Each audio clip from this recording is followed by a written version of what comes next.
really do. You're a 21-year-old punk fucking kid. Grandpa's given you everything all your fucking life. You've never had a car payment, a house payment. Everything you live in was given to you by Grandpa. You fucking don't know what it's like to work for a fucking living like I do, to bust my fucking ass and do what I do. And you know what, Sean? You fucked me, and that's the way you got it. But you know what? Your grandpa's money will run out someday, and you'll have to feast for yourself. Get a fucking job, you piece of shit.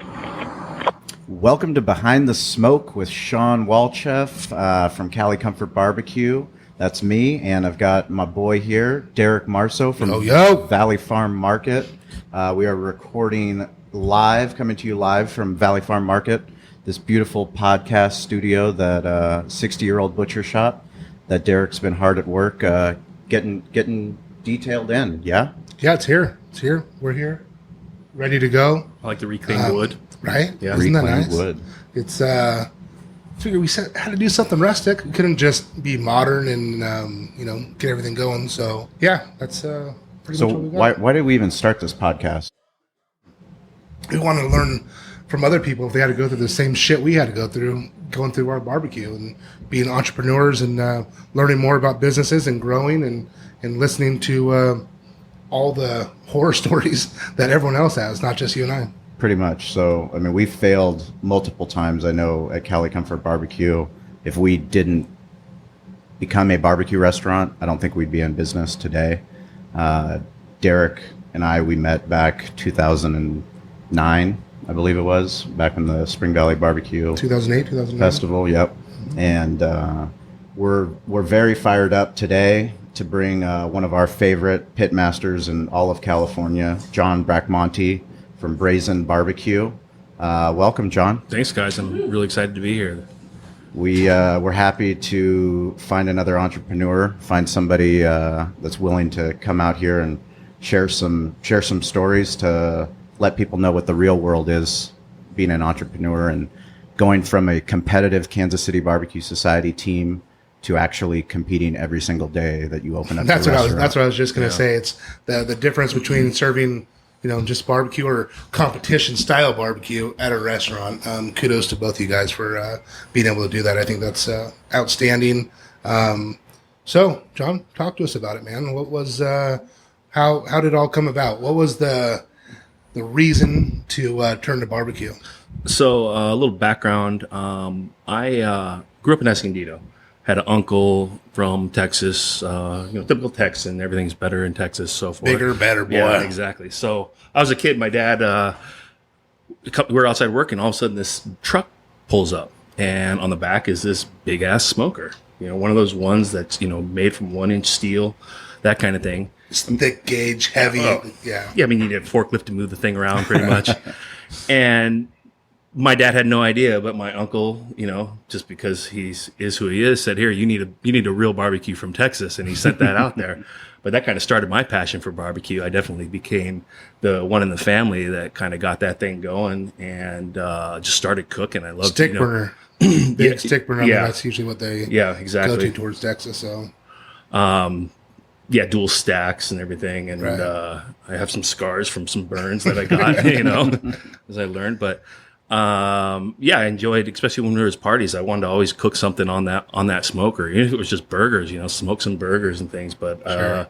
When you've got something like that, there's so much you can do. We had a blast, summer family get-togethers and things like that, and just lighten that thing up. And this is back in the time where in San Diego area, barbecue meant lighting turning on your propane grilling. Yeah, exactly. Yeah, grilling some burgers. And actually, using real wood and things like that. That was a whole different concept to a lot of people. But once I got to try some real ribs with some, that were smoked, that's a whole eye opener. It's not the same thing you get at Chili's. Yeah, absolutely. That's a trip. I mean, sometimes when you get those ribs from Chili, and hey, Chili's ribs could be good sometimes.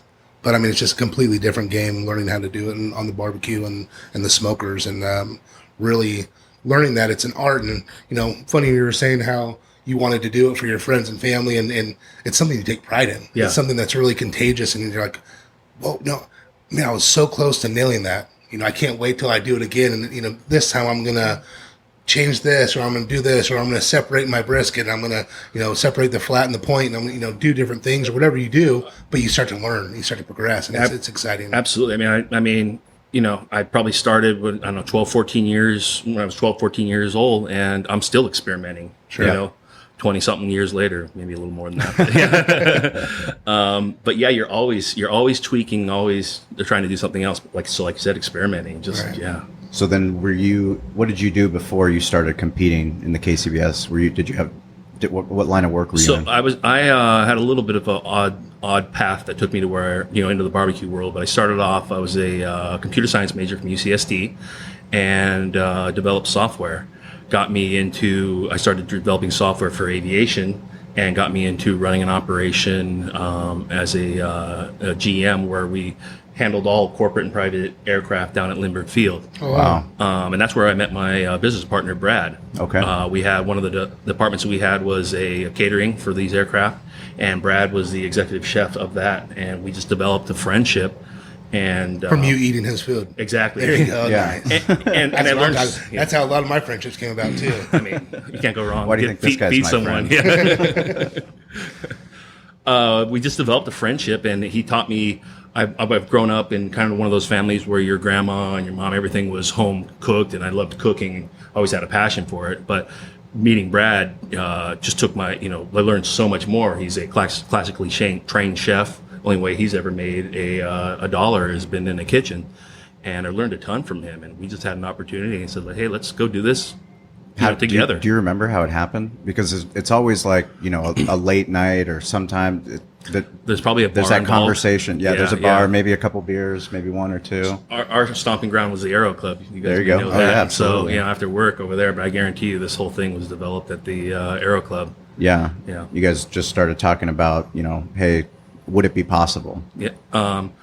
Yeah, exactly. What is it going to take? Can we do this? And his wife worked for another local barbecue guy who had a couple different locations, and he was he kind of also gave us some pointers and everything. So that was kind of I was valuable. going to ask how did it transition from him being this executive chef to barbecue? He kind of just answered that with his wife was in it, and so he probably grew some admiration towards the barbecue world, and you loved to barbecue, so barbecue just brought you guys together. Exactly. Yeah, I mean, we just it was a perfect fit for both of us, really, and it was something new to him because he's always done all these other different kinds of cuisines, but not barbecue.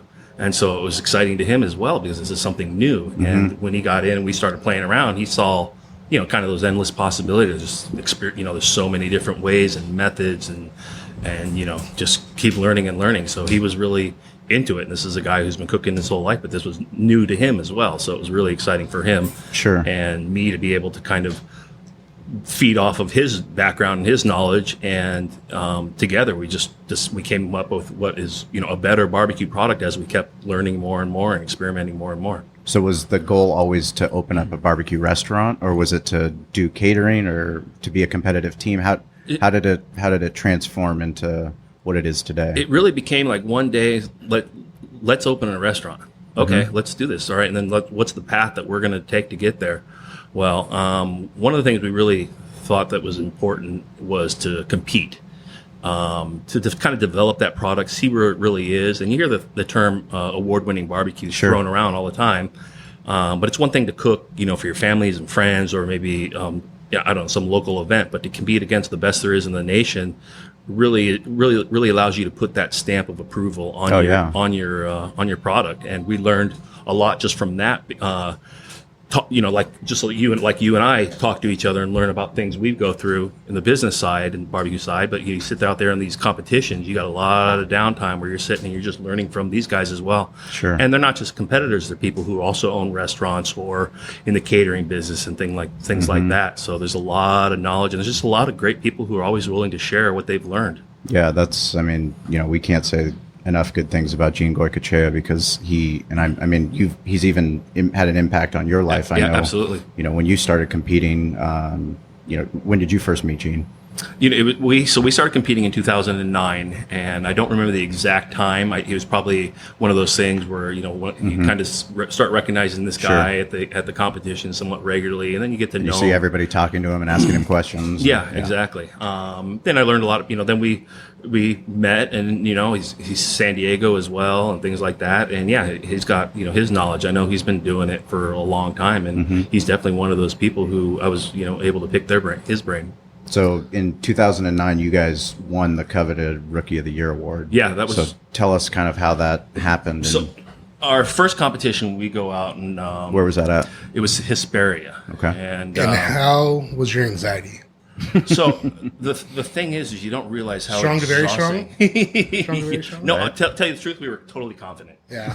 Here's me. I've been cooking barbecue my whole life. Right. Here's Brad. That's actually more accurate. Yeah, that's how we were. Right. We were all fired up. Thomas was taking home the first place trophy for sure. Right. Yeah. Until you get up there and you realize how underutilized everything you have. And you just realize, unprepared. I'm not even close. I've got so much more work to do. I think we got.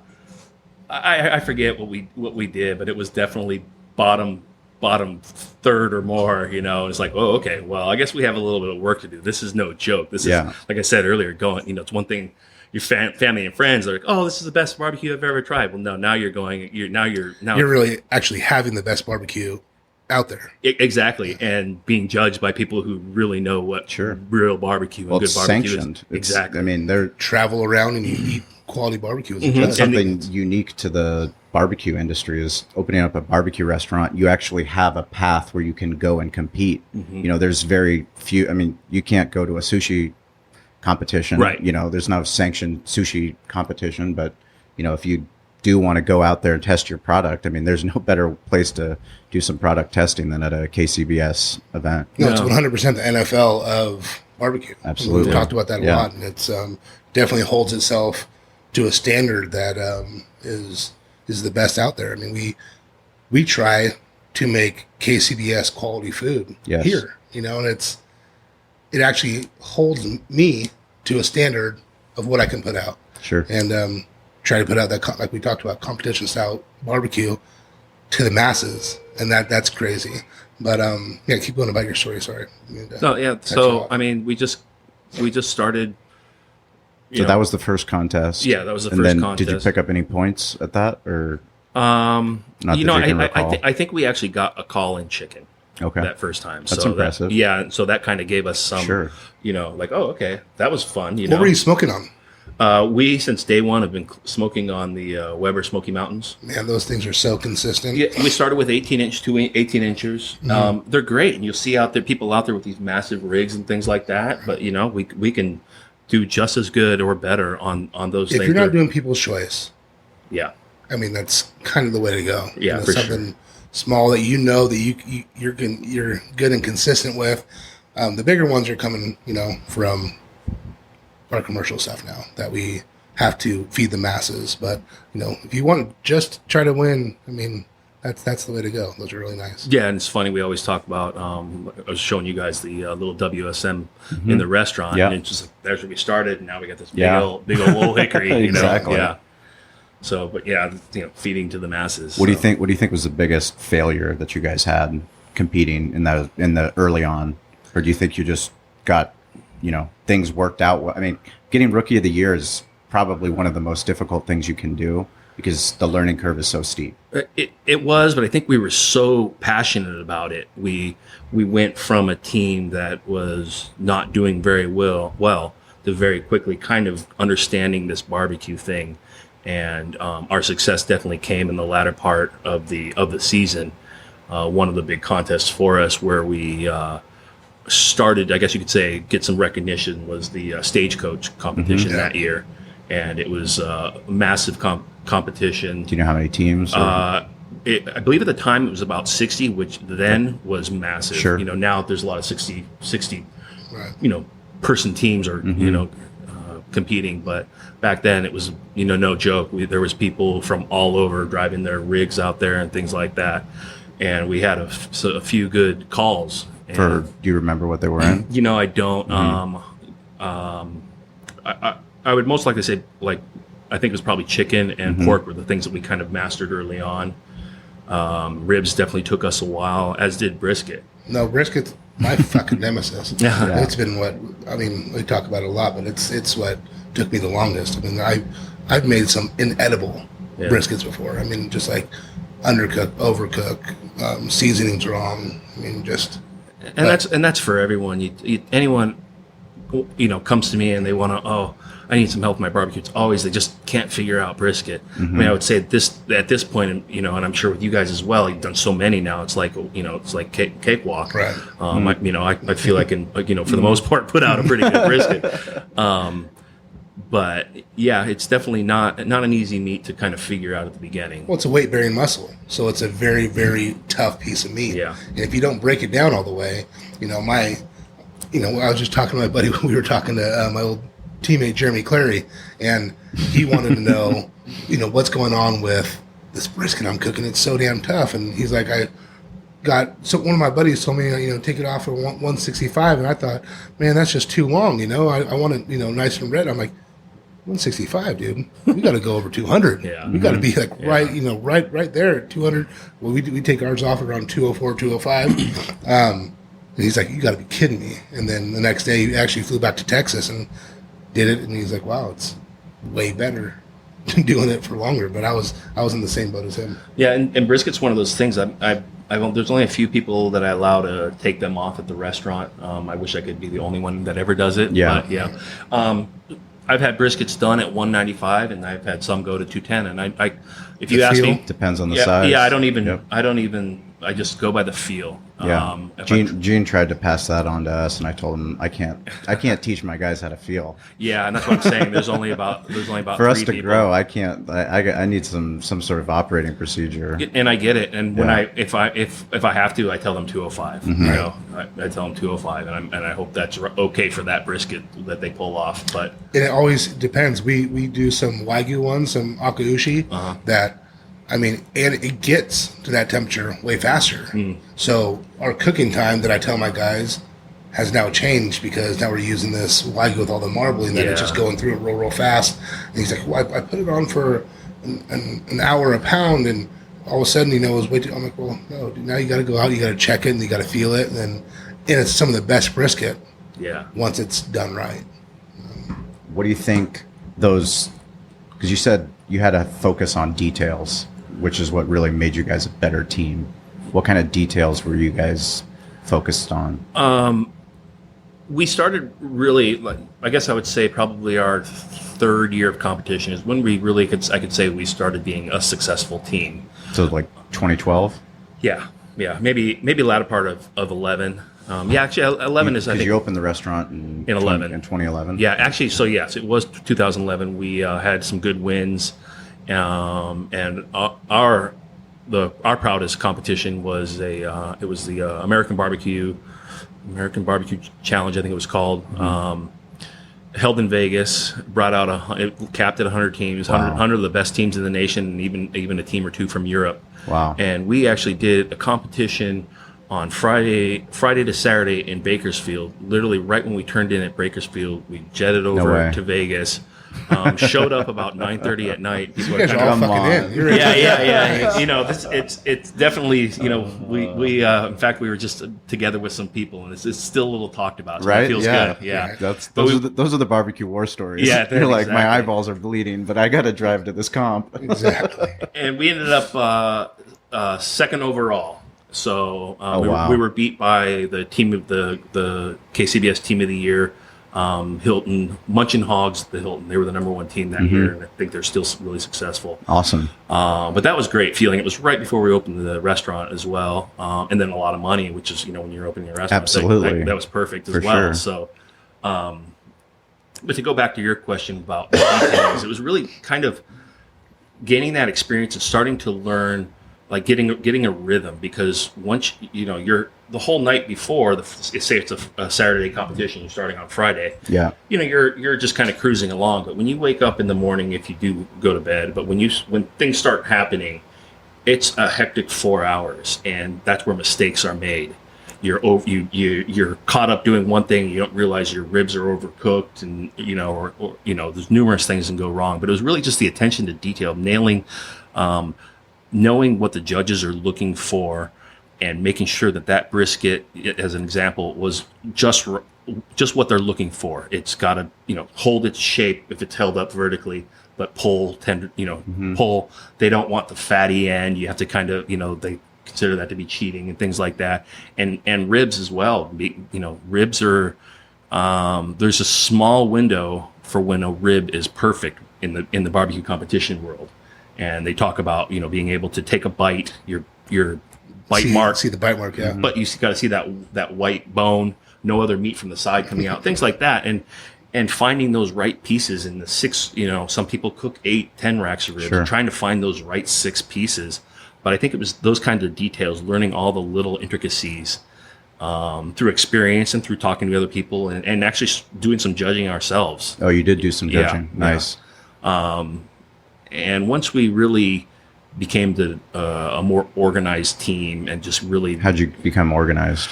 A lot, pulling out Excel. Checklists. We made some mistakes that cost us a lot of money because you traveled.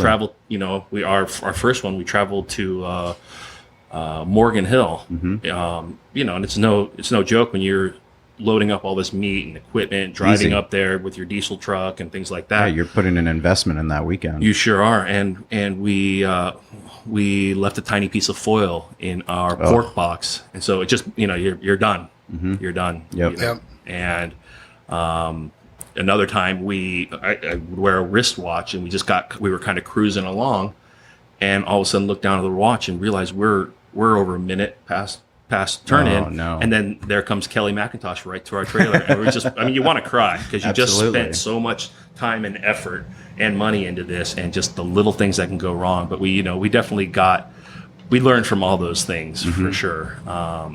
Did you guys ever compete in People's Choice in any of those contests? Yeah, they were secondary, obviously. Mm-hmm. We didn't have. It was mainly just Brad and I, and when you're done with the competition, you're a two-man team. Yeah, you're exhausted, and we kind of didn't want to. Yeah. Sometimes we would, though. We would, depending on what, like the charity, if there's a charity attached to it, and things like that. So like the Orange County one, we would, and things like that.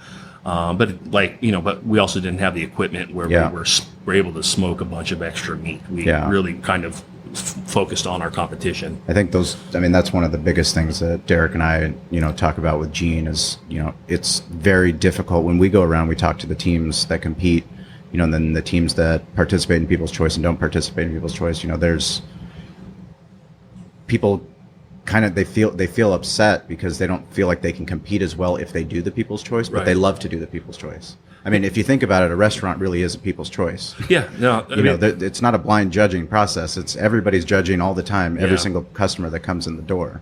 A lot of people use that as a means to kind of make up some of the revenue. Sure. Because let's just say it's $1,000 to do a competition. By the time you got by the time you got your entry fee and your meats and the gas and all the equipment and time going into it, it helps make up some of that. Sure. What type of meat were you, or what brand?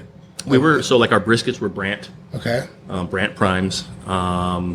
We would mainly do seaboard pork, for both ribs and the pork butt, and Foster Farms chicken thighs. Did you get any sponsors while you guys were? No, we never kind of really wanted to go that route. You were too focused on getting the restaurant open, and that was our goal. It wasn't to kind of help getting investors. Not so much a sponsor. We need an investor. At that time, did Foster Farms have their natural and organic line, or were you just getting regular Foster Farms? I would go to Costco and buy one of those. I would look through the different packs and try to find one. Two or. Yeah, they were the big cryo back ones. Oh yeah, you got thighs. I'm sorry. Yeah, exactly. When I would do like IBCA, where you have to do half chickens, I would go to I had a market in Poway that I would go to, and I would work with the guy. Bishers? Yes, and he would bring me in, some birds for that. Right. So was that before or after they sold? That was unknown to me. I don't know. Yeah. So what were the challenges going from? I mean, you're competing, but you're also trying to get your restaurant open. So you're doing site selection. I mean, why did you guys end up choosing Hillcrest as? as a location for Brazen? We loved the visibility we had right there on 5th and Washington. Incredible. Yeah. The amount of traffic. Shout out to you guys. I mean, today was my first time in your place, and it's absolutely beautiful. Loved it. Loved the atmosphere. Everything about it was awesome for me. I love the feel, the open outside feel. The bar you got right there, and that you can literally have your smoked meats right there, and then feel like you're really outside, kind of in a park setting. And that's that was super important to us. Yeah. We spent some time going down to Austin and doing a little traveling around. You see R&D. I'm Yeah, into it. yeah, R&D, for sure. I can do that. For You want to sure. fly me to Austin, research and development, eat a Yeah. little bit, Yeah. have some. Hey, babe, I'm just trying to check out the feel of these restaurants. Yeah, I got to see absolutely. what I like, so therefore I can go do it. Well, I went there once with Brad, once with my brother, once with another buddy. So I finally took my wife last year, so I could tell her, show there her you go. all what Perfect. Austin's Good all idea. about. No, Yeah, seriously, it's a good idea to we're get the actually wife going there. Yeah. Yeah. Yeah. And so then now I'm tour guide over there in Austin. So Nice. So Where do you recommend if we go to Austin? you know what? I love hanging out at Stubbs. Yeah? It's a cool place. I've seen two of the times I went out there, I saw M83 one time and Flogging Molly another time. Nice. I just love the venue. Right. It's a great outdoor little amphitheater, and I've just had great food each time, and they're one of the places where I got to know one of the workers there, and so he just spent time showing me, one of the managers, he spent showing me kind of their operation and how That's it worked, awesome. and it was really great. It was before we opened the restaurant, so I really appreciate them kind of going over to their smoker, looking at their kitchen, things like that, and they were very open and kind of excited, and I'm hopefully one day that gentleman gets out to our way. No, isn't Yeah. that cool how it's life tends to be about relationships, Yeah. and when someone loves what they do and they bring you in and they're excited to show you, it makes you vested in that product. I mean, you want to get excited just how they are. Yeah. And I think Sean, you do a great job. I mean, when you're at work, you make sure that you go out and you talk to these people that are eating at your restaurant. I think that's huge and important. You want to come see these pits? Come check them out. We'll show you. Yeah. We're excited about it. This is what we do. This is our livelihood. If I'm not excited, if you come to my store and I'm not excited, Yeah. I mean, You're in the wrong business. yeah, I mean, I can't. It's too many hours. It's way too much stress. It's way too. I mean, the fact that all of our wives put up with what we do and how we do it. I got an angel, man. She's great. I mean, it's the backbone of the family. I mean, you have two young boys. I'm expecting my young boy coming up, and my wife's at home, and I'm here recording a podcast. Right. No, Yeah. for sure. No, and then they're gonna. How old are yours? My oldest is going to be 3, May 20th, and my youngest is 1. Yeah. Well, I mean, you talking about the backbone of the family. Yeah, you're married to them, but you're also married to this business we're Yeah. in, and they're the ones getting the kids, taking them to the piano, Absolutely. and sports, and so much that you want to. I try to be as involved as I can, Sure. and I do some coaching and things like that. But my kids, it's so important. That their life is well rounded, and she's a huge asset there for Well, me. not only is she doing that, but she also does the books. Is that Exactly. correct? Yeah. Yeah. So she does all the accounting. It's HR, like and my things wife. like She that. does all of So our she's the real HR. boss. Absolutely. I like it. Yeah, absolutely. And when she tells me something, I just Yeah. Hey, Corey, open up those beans. Sorry, guys. I brought some beans in for Corey, and I know he's been trying to be quiet and open the foil. Open them up, and then before they get cold. You better eat them before Gene comes and takes them. Yeah, Gene's... Gene's been asking about. These are those my beans. my new. They're kind of like a hybrid of my Mexican heritage with my barbecue style. So it's a kind of a little spicy Southwestern style barbecue bean. Yeah, they're bomb. Gene's like, you know what? They don't. They look like shit, and they don't look very appetizing. But goddamn, I almost ate the whole thing. I think the best part about Gene is that he will not bullshit you. Oh my god, I absolutely love his transparency. He It's will like, not bullshit No, you. he literally says like, Derek, they weren't too appetizing, but like I'm craving them. That's all I want is some beans. I Yeah, just but want if you some have of your something beans he right now. loves, he'll be here every single day, And and he'll tell everyone my about pokey, it. Oh, your pokey, my He will- pokey, and now he's coming for beans. and your Yetis. yeah, and my Yetis. Yeah. So tell us more about when you got the shop open. Because opening a restaurant is such a stressful thing to do because everyone is asking you. Everyone knows that you're going to open a restaurant, Right. and when's that open date? Well, the open date it's based on when the health inspection says that we can be open. But it's not just the health inspection; it's the city. It's 500 different things that you have to get done in order to make sure that hey, we're open, but is our liquor license ready to go? Is our staff ready to be trained? Is the POS in? All those different things. What were the biggest challenges that you had? Well, you brought them up, but yeah, I mean, basically, you start construction and you have this timeline. You think, oh, okay, and that timeline just gets thrown out the window because, like you said, permitting changes. We've had our deck was super difficult to get, but it was so important to us. We had to fight for it. We had to go to different meetings, community meetings and things like that. I want to say we originally had planned on opening around May, if I'm right, and we ended up opening in August 2011. But right at the end there was really kind of nuts because we took on kind of a little too much on the construction side, maybe. And so here we are trying to put all the finishing touches on this restaurant that's getting ready to open, and we're like, holy shit, we still have this kitchen to figure. Yeah, we have a menu. We need to get a menu out there. Yeah, we need staff training. We need recipes. Exactly. We had some of that, but it's like, okay, now how's this line going to operate? Things like that. Now I'll never forget when we're getting towards the end, and I don't know, I'm probably finishing some tile work in the bathroom or something. And I'm telling Brad, you were doing it yourself? Yeah, I mean, I did too much. Yeah, When did you stop working at your other job? When was it all in on this barbecue dream? Probably right at 2010. 2010. Yeah, right when we started really going in construction and so forth. So but you're a type A personality, so you think you can do everything, right? And that's what we have to get away from sometimes. It's like, no, I can do it. I want to do it. I need my hand in. I can do it best. I know I can do it best. And that's the problem. We can do it best, right? And it's so hard to relinquish some of those tasks because they cost money. They cost money, and you have to trust somebody. You have to trust someone. And you have to trust their timeline. Yeah. So they tell you that this is going to happen, and then you have to believe the entire process. So you have to believe that they can get the materials, they can get whoever they need to get it done. Right. When you can get it done. Exactly. But then you can't get something else done. And that continues to this day. Yeah. Luckily, we just got on a new general manager who used to work for us previously, who is awesome, and she's what's her name? Allison Hill. Awesome. Shout out to Allison. Yeah, and she's been in the industry, all different aspects, from a bartender, server. She's been a line cook, a kitchen manager, and so having her now here is allows me to go home early to my kids and know that she's going to make sure those briskets come off right, and the shop's going to get closed properly, and things are going to get put away, and she has a loyalty to us because of our relationship, and so that feels really good. And getting the right people is hard a lot of times.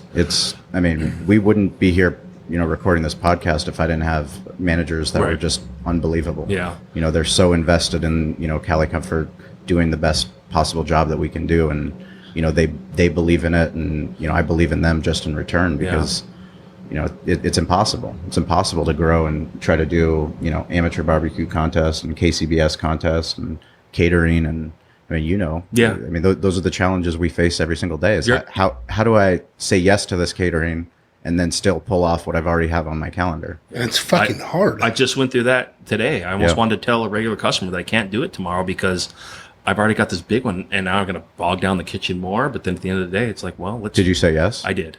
You said yes. I said I'm sorry. I'm recording. I'm recording a podcast tonight. I'm not going to be able to do that catering for you. And the first one is 10:30 in the morning, and she's got it right afterwards. But we're gonna pull it off. We're all gonna get there early, and I got my staff, and we're gonna bang it out. And by 11:30, it's gonna be like, okay, now let's do lunch. But isn't that kind of what happens, running a restaurant, running a competitive team? It's you either have that mentality that no matter what, we're going to pull it off, and you might fail. You might fail a lot of times, but at the end of the day, you're going to come up with something like, you told us today when we had lunch at your shop about when Gene had the CBJ class. Right. What year was that? I'm going to guess that was about 12 or 13. So Kansas City Barbecue Society, they're having a CBJ class, correct? Yeah. And how many people signed up? Anywhere from 80 to 100, I don't recall. So our restaurant was full, though. So why was it important to host the event? Because these are our peers. These are the people who got us, helped get us there. Yes.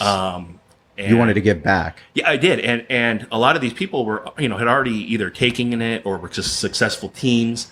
But part of it is they wanted to, they've been such a big part of us opening that restaurant. they finally had an opportunity, to come down from where they are with all the other barbecue peers and be in our restaurant and see our neighborhood. I mean, they hung out in Hillcrest all day long, came back, 4 p.m, whatever, a little tipsy, and, sit down and have a meal. And it was one of those memorable days for sure. And what happened? So we get, we're not. So the good memories. Yeah. Well, how did you pull off that? So again, Brad and I, we don't need help. We'll take care of all this. We can feed. How many employees did you have at that time? I'm probably around 20, I would guess. And we just let them, okay, you guys got other stuff going on in the restaurant. Restaurants closed or restaurants open? They came in early in the morning before the restaurant opened. Okay. So we let But then you opened the restaurant while they were there? Yep. Nice. Yeah, there was about an hour of overlap. Nice. So, but we're preparing all these, getting all the meats ready. You're doing all 4 meats for these people, and you're basically all 4 competition meats, right? Yeah, exactly. Which meats? So you've got your chicken, and most commonly that's thighs for KCBS. You got your ribs, spare ribs, St. Louis spare ribs. You got your pork, and you have your brisket. So you're really doing a KCBS contest. 100%. You're doing exactly you're doing turn-ins for judges. Yeah, you're doing a little bit of people's instead choice. of one box of Yes. each meat, you're doing numerous boxes of each You're meat. doing people's choice. Yeah. Except you got to make it look. It's not people's yeah. choice, Yeah. except it's for people that are certified. They're going to be judging each box based off of how they're going to score that. And they've been competing for X number of years and things like that. So we're right in the middle of it, right in the middle of this. And I think we had our briskets and butts were probably off at that time, and our ribs maybe not. And so it's like, okay, well, now let's get chicken on. And like we're going through the chicken that we got. It's like, holy shit, we don't have nearly enough chicken for all this. I'll tell you, I never jumped into my truck and ran to Costco and back. Yes. Faster than that. Oh, and yeah. Brad even looked at you like, whoa, you're back already. You're like, hell yeah. Having old ladies in line. Like, excuse me, gotta go. Gotta go. And here, we're up in the kitchen or in our prep area. You got all these 100 people who are just having a great old time, have no idea. Exactly. They have no clue what Brad and I are going through in the back to make this happen for them. Absolutely. But we do it again for sure. It was a lot of fun. Like I said, to do that for our peers was really cool. Yeah, and there was something else, the National Barbecue Association, they came out here for their annual trade conference. Was that correct? Yeah, exactly. So quick story. When we went to Austin, we also went down to Lockhart. Okay. And you guys know Black's? Oh, you did. Awesome. Black's Barbecue. So Mr. Black, the 3rd generation, we had an opportunity while we were there to meet him. And he took us and showed us his smokers, these brick smokers that his great grandfather built back in World War I. Wow. And when you're back in that area where they've got these smokers and thinking about the history. If you think about how many economic upturns and downturns a business has had to go through, that's persevered. I've seen it once in St. Louis, and we went down into a fucking dungeon, and it was just the same thing, brick all over the place in these smokers, and they were still cooking the ribs on it, and I was like, oh my god, yeah, like big metal lids with offset weights so you can lift them and things like that. So this was the 3rd generation, the grandson that was now running. Yes. And so we spent probably, 45 minutes with him, and it was just because we happened to see him and tell him we were opening a restaurant in San Diego. So spent a lot of time with him. Ended up getting a picture with him in front of his smokers. Cool.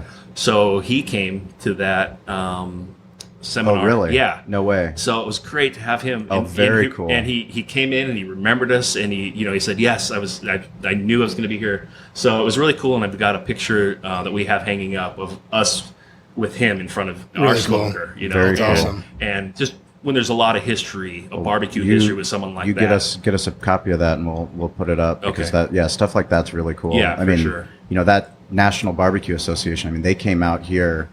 That was in 2012. Right. And, okay. There were 5 barbecue restaurants that were on the tour. Brazen, you guys were one of them. Yeah. Gene got Cali Comfort Barbecue on there. Everyone went to Phil's. I believe they went to Abby's, and then they went to Coop's. And Kansas City was on there, wasn't it? I don't think they went to Kansas City. No? Okay. I don't think Gene would have let them. Okay. But yeah, having your peers, having people that run restaurants, they run barbecue restaurants, they're competitive teams, they're in catering. They're in the barbecue business, and having them come out and see your entire business.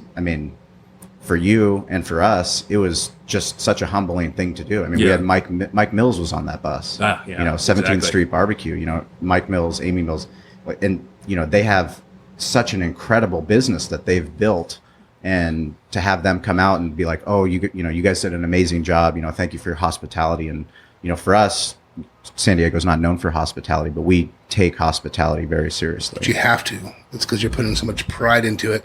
And what people don't always understand is when you're so passionate about something, you exude this energy, and you just have to keep. It's contagious.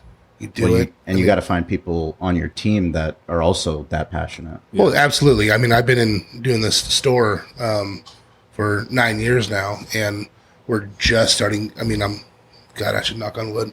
I'm just getting comfortable with the crew that we have, that I'm actually, these people are buying into my vision, and they're excited, and they know where we're going. And if we don't have them, I mean, that's 60% of my business, I feel, is getting your employees to buy into what you do. I can make the best product. I can put out the best carne asadas, the best marinades, good, some of the best barbecue, but I can't do it all by myself. Sure. So now having them bite into that, it's really taking us to the next level. Well, I mean, even just today, going down to Brazen BBQ, I mean, right when we actually turned the corner onto Washington, I saw Jacob behind the bar. And Jacob's the same guy that came last year to Spring Valley Barbecue Festival that was, working his ass off right next to you, hand in hand. Those are the guys that we need. And he's one of those ones that cares. He gives a shit. He takes pride in being part of the Brazen family, and I'll tell you what, Jacob's one of those guys. Like, he gets more compliments than any other, because he actually cares. He buys in, and he wants the customer to be entirely satisfied. Yeah. And sometimes they're not going to love when they come to our restaurant. Sometimes they're not going to love our barbecue. If all we can do is hope that our staff, they can recognize that, and then they can let us know so that we can try to make it. We can try to make it better. Well, he thought that was super cool that you guys came down. Appreciate that. And he was even at the end of his shift, he was like, that was so awesome that they came down. Oh, wow. Absolutely. Yeah. But, I mean, just like when I come in, I come in or my wife comes in when Derek's not here, we're not really secret shoppers because people know, they know who we are, but we come in and I can tell his staff, they love what they do. Yeah. And he's found a team, and he's found people in different key parts of the store that take pride in what they're doing. Yeah. And when you have a business that's 60 years old, it's very hard to maintain those shelves, to keep them clean, to keep it stocked. But that's something that's a standard that you have to put out. Right. And that's something that if I'm not doing it, they're not going to do it. So what I always have to do, and I have to check myself a lot of times, it's like, did I just go through my own procedure? Did I do my procedure right? Because sometimes there's shortcuts. I'm the worst of my own procedures. But it's like, man, they're in place. They have to see me doing it. And they have to, I'll tell you, when I first got done playing football, I came in here, grabbed my dad, take it back a little bit. I went and started doing some insurance stuff, didn't like it. Talked to my dad, he's like, hey, I want to retire soon. If you want to come in, we can figure out, something to do. I'm like, okay, but I want to be able to implement my own visions. And he was all for me doing that. But I came in, grabbed a big ribeye, and he's like, what are you doing? I'm like, I'm going to cut some ribeyes. I'm going to put it in the case. He's like, boy, no, you're not. You can go clean that bathroom. Yeah. I'm like, what are you talking about? And he's like, here I go from doing my little stint in the NFL, being bigger than ever, then now I'm cleaning a bathroom. What do you mean? But I had to know everything. And it was the hardest thing because me and my dad thought about it, and then I had to, make these sauces from scratch and like do all these things. And I was like, this is so stupid. I'm a butcher. I've been muscling out cattle. Upper management. Yeah, I'm upper management. I've been muscling out cattle. I've been doing deer and moose and all this stuff my whole life. I'm going to cut some meat. He's like, no, you're not. So learning all those steps has helped us grow because if now I know. Yeah. I know how long it takes to clean that bathroom. So if my employees are slacking. Not only that, you know where the mop is. You know what the cleaning is. You know exactly how long. But we have to do it. Absolutely. And it has to get done. There has to be a procedure my employees see me in there. I still clean the bathrooms. I still, you have to do it. Yeah. You have to do that. You have to be the example. So, what do you think as far as running the restaurant? You know, once you got the restaurant open, what were the biggest challenges to? I mean, did you stop competing? Is that right? Yeah, we did. Well, your biggest challenges from going to this competition and serving competition style. I mean, there's growing pains. Yeah. There's always these growing pains. We were running ourselves ragged. Yeah. For the burning longest the candle time. on both ends. You know, I mean, both of us were dwindling. You know, Sure. and we were losing weight because you just don't have time. You know, you're not sleeping because it's tough. It's still tough. It is, but you're still open, and it is. I mean, we're 9 years into it, and you know, I go and I look. I'm like, how is this possible? You know, it's supposed to be easier, but I mean, that's part of because we keep pushing it and we keep trying to expand. We chose this, and we chose it because of the challenges. Absolutely. But those first 2 months, I mean, there was times where you just wanted to break down. Yeah. You know, you're emotionally you're just spent, and you're trying to do so much, and It was tough. We were still figuring everything out. Like, what are we going to do? You know, we still are, but it was just different then. It's like, how are we going to do this? And at the end of the day, we made it happen barely. Mm-hmm. But it was tough, and it was Brad and I with a bunch of other employees around us that were just trying to follow our lead. And it can take its toll on relationships. I mean, going from doing something that's fun and exciting and doing these competitions to now it's our livelihood. Yeah. And now I'm grumpy because I haven't fucking slept. I've been cooking all night, and you're doing this, and it's like you don't know what to do. Yeah. You know, you're like you said, burning the candle at both ends. How can we make this easier? Then you start to implement procedures, and then you start to get these things where you're like, okay, I can't do it all by myself because now I'm 2 months into it, right? Where am I going to be in 2 years? Yeah. I can't fucking do this for 2 years. So you start to implement all these little programs and teaching people. You know, like you said, you got a few people that you teach how to pull the brisket off. I mean, you have those key people that can actually, that know exactly what you want and what you want to serve. And I always tell my employees, if you wouldn't eat it, don't put it out there.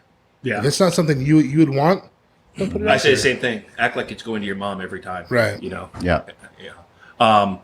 You brought up something that's really interesting and something that's really kind of gotten us to where we are now is getting more procedures, just creating a better system as we've grown up, because we were just a couple of guys opening a restaurant. Well, sure, you're just flying at the seat of your pants. Exactly. I mean, you're like, fuck, I need a menu. Okay, let's get a menu. Like, okay, well, do I have a recipe? Now I need you're adding all you have so many different things.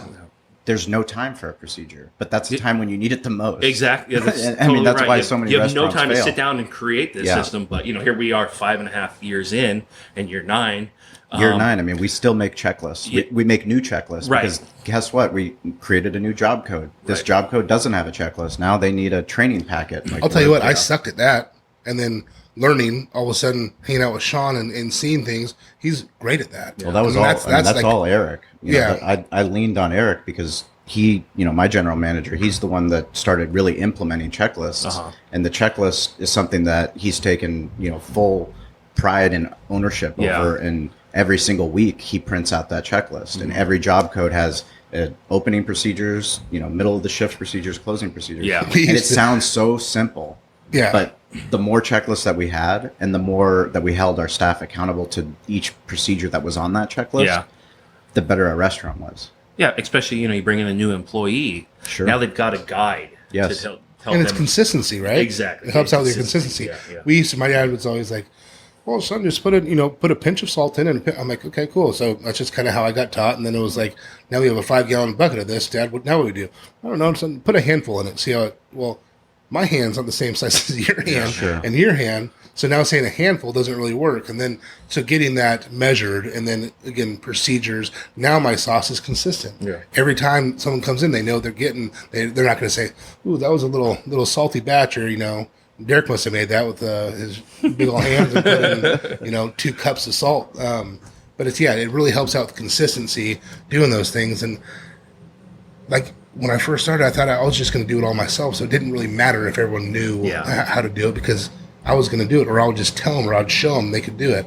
Well, guess what? I can't do everything. No. So now being here, it allows me to or having these procedures allows me to now do different things and grow, and it's been great for us. So yeah, I kind of got to a point where I realized I was getting stretched so thin that I was starting to fail at the certain jobs that I did do, because I couldn't give them the total 100% that I need to, because I had to now jump over here and everything like that.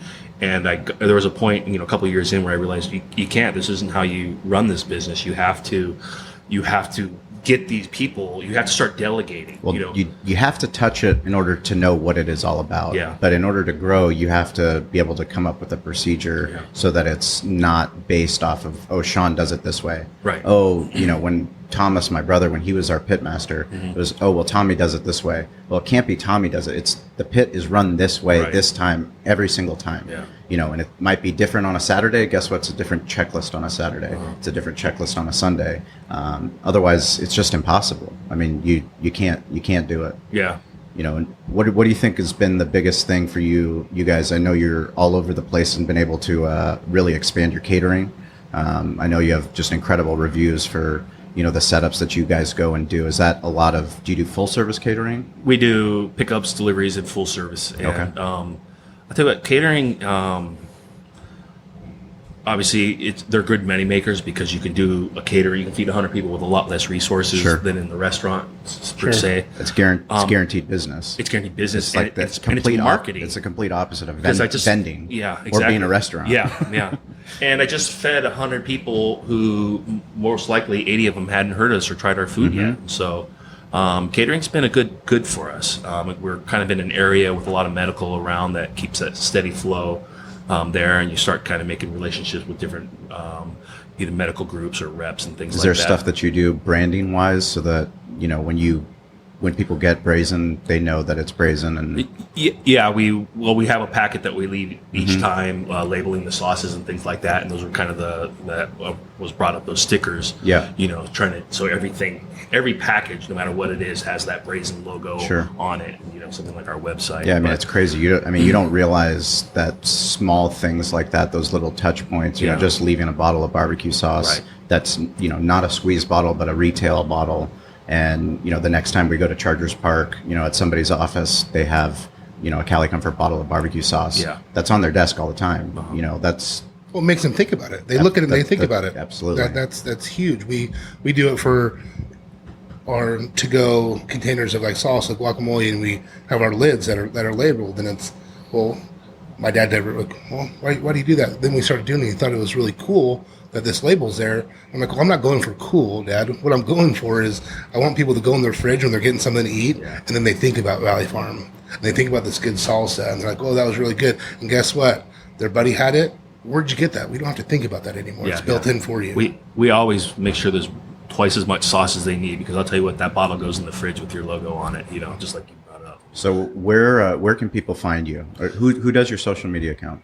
Are you running that? We have Alternative Strategies is our PR firm. Yeah. And you guys got great press. Yeah. I saw that. We actually really cool. this Friday we've got 103.7 going to be doing their radio show at Brazen BBQ. We're going to be going any listeners that come in. Is that AJ?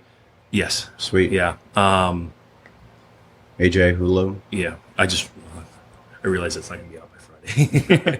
But no, it's I mean, radio has been so good to us. Radio we've gone Rock 105.3, Extra Sports, Mighty 1090. We wouldn't be down catering for the San Diego Gulls and selling barbecue at Valley View Casino Center if we didn't treat catering when we went to the radio station the way that we did. Yeah. Because that's who we are. Well, I saw, remember when we did the 690? 1090. Yeah, you guys did a great. That setup you did is obviously you knew. I brought Bill Curtis, my catering manager. Yeah. Shout out to Bill, my boy. Yeah, the guy is just the best. The fucking workhorse, that guy, man. He'll bring the entire restaurant if he has to. Yeah. In his truck, strapped down. In his truck, perfectly loaded. Our events, and that fucking guy. he just gets after it. I love Bill. Yeah. So that was something. Alternative Strategies has really been really good to me at getting that kind of exposure. So, what's the best way for people that want to learn more about Brazen? Is that Instagram or Facebook or? Yeah, Facebook or our website. BrazenBBQ.com. And if they, if somebody that's a competitive team, they want to know more about how to how to get into how did you do it? Yeah, you know what? Come into the restaurant, ask for John. And where's the restaurant at? We're at 441 Washington, up in Hillcrest. It's right at the corner of 5th and Washington. And, and I love sitting down with people and talking barbecue. Beautiful and place. Just sharing my knowledge. Sure, absolutely. Beautiful place, beautiful food. I mean, today I was just so impressed. You know, the brisket was just so great, and you guys do an amazing job. Those wings were incredible. Oh, God. I love those smoked wings. Yeah. Smoked wings, you can't beat them. Oh, those were so good. So yeah, we're so excited to do this podcast because for people like Derek, myself, like you, we just don't get time anymore to sit down and slow down. Yeah. You know, we chose a profession that is a labor of love. I mean, the low and slow process, there's nothing, it's so labor intensive, and we have to make sure we care about the entire process and everything that happens before and everything that happens after. And, you know, to be able to sit down and, you know, just kind of learn more about you. I mean, you've stepped up to help, you know, our charities that we're trying to raise money for, come out here to Spring Valley Barbecue Festival and, you know, brought Jacob out here, and, you know, you sold barbecue to help us support the event. Yeah. I heard a rumor you might be in Del Mar. Yes, that's correct. That's what I'm talking about. Yeah. And Jacob going to be Jacob will be there for sure. He already knows about it. He's got man. Del Mar's going to be one for the record books. And I'll actually be going to a competition and doing People's Choice and not competing. Yes, so. I love that. I love that. August 20th. No, I'm always impressed with what you guys do. These events you put on. I mean, you know, every event I've done with you, you know, top notch. You guys definitely know what you're. We appreciate that. Yeah. It's kind of like the story that you had. It was, you know, nobody knew that there were bad things going on, but, you know, it's been plenty of failure. Yeah. And me and Sean aren't sleeping, and we're like looking at each other. It's like, well, it's 3 a.m. We got to be back here at 4. We might as well just stay here and close our eyes. Or nope, let's just keep going. We set up all the, you know, no one knows what goes on in these events. It takes a lot of persistence. When my wife comes up to me and she's like, this woman, she's screaming at me in the street. You know, she says that she bought all this money and she has all these tokens and she wants barbecue and there's no barbecue. And then I'm like, well, we'll have more barbecue next year. And then going out on a limb and, you know, calling you and then having you step up and having, you know, Brad from Coops come and step up. Yeah. I mean, what we're doing here in San Diego, we're so proud of. You know, there's pitmasters here that are doing just incredible things. You know, we're going to have Andy Harris on from Grand Ole. You know, he's finding ways to get another smoker so that he can, you know, not sell out of meat so fast and, you know, hopefully open up another location. And what do you think is in the future for Brazen?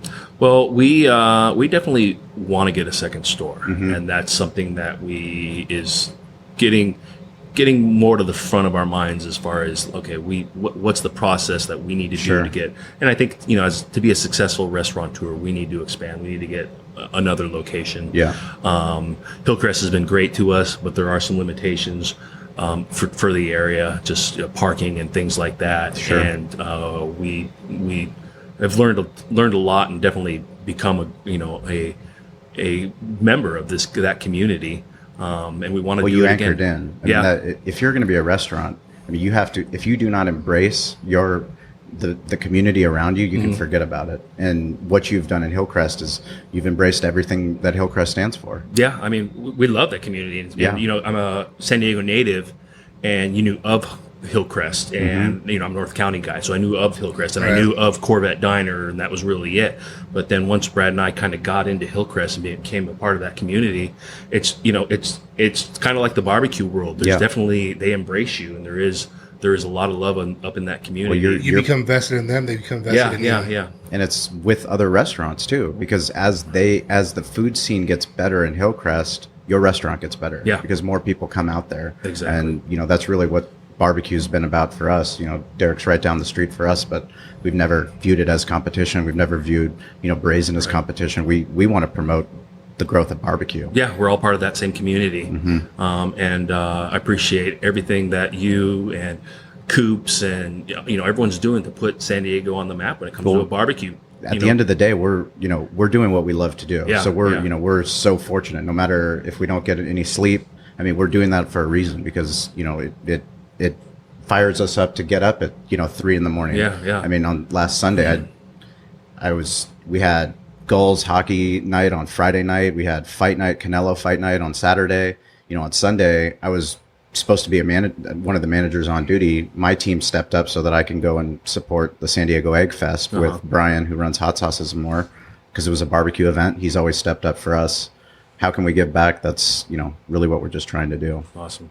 But you can tweet at me, Sean P. Walchef, tweet at Derek Marceau. Derek.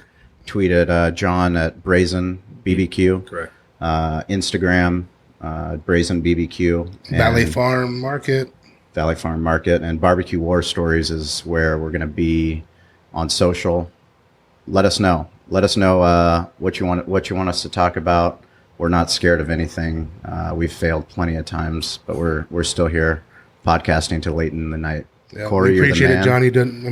Doing an amazing job what you're doing. So thanks, guys. We appreciate you for coming in. Really, thank you for coming in, and we can't wait for this summer and to see what you guys are up to next. Yeah, start working on a new menu. There we go. Menu, yeah. new menu. I love it. Thanks, guys. I really appreciate the invite. Absolutely.